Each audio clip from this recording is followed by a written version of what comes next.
সালের বিশেষ গুরুত্বপূর্ণ ঘটনা হলো এই বছর শনি, বুধ, বৃহস্পতি এবং মঙ্গল এই চারটি গ্রহ বক্রী হবে। বর্তমানে বুধ এবং শনি বক্রী অবস্থায় রয়েছে।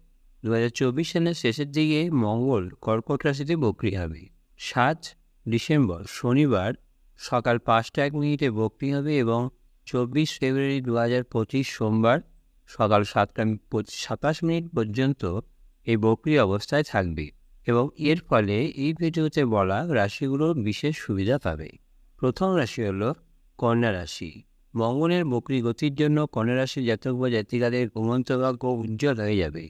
মঙ্গল গ্রহের গতিবিধির কারণে আয়ের নতুন উৎস তৈরি হবে। পুরনো বিনিয়োগ থেকে ভালো রিটার্ন পাওয়া যাবে।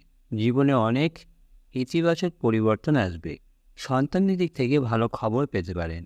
জীবনে আরাম, আয়েস এবং বিলাসিতার সুযোগ আসবে। পরবর্তী রাশিটি কর্কট রাশি। এই রাশির জাতক বা জাতিকাদের মঙ্গলের গোচরের কারণে অলৌকিক সমস্ত ঘটনার সামনে দাঁড়াবে। সাহস এবং সাহসিকতার ফল এই সময় পাওয়া যাবে। সাফল্য পায়ে চুম্বন করবে। দাম্পত্য জীবনে সুখের পরিবেশ বজায় থাকবে। স্বাস্থ্য সংক্রান্ত সমস্যা থেকে মুক্তি পাওয়া যাবে। সামাজিক কাজে সক্রিয়ভাবে অংশগ্রহণ করবেন। প্রিয়জনের সঙ্গে দেখা হবে। অর্থনৈতিক অবস্থার উন্নতি হবে।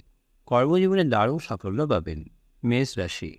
এই রাশির জাতক বা জাতিকাদের জীবনে একটা পরিবর্তন আসবে। ভূমি এবং যানবাহনের আনন্দ পাবেন। কর্মজীবনের বাধা দূর হবে। সামাজিক মর্যাদা বৃদ্ধি পাবে। চাকরিজীবীদের পদোন্নতি হতে পারে বা উপযুক্ত মূল্যায়ন পাবেন আপনারা। জমি এবং সম্পত্তি বৃদ্ধি হবে। ভাই বোনের মধ্যে চলমান সম্পত্তি সংক্রান্ত বিরোধ মিটে যাবেন। ধন্যবাদ।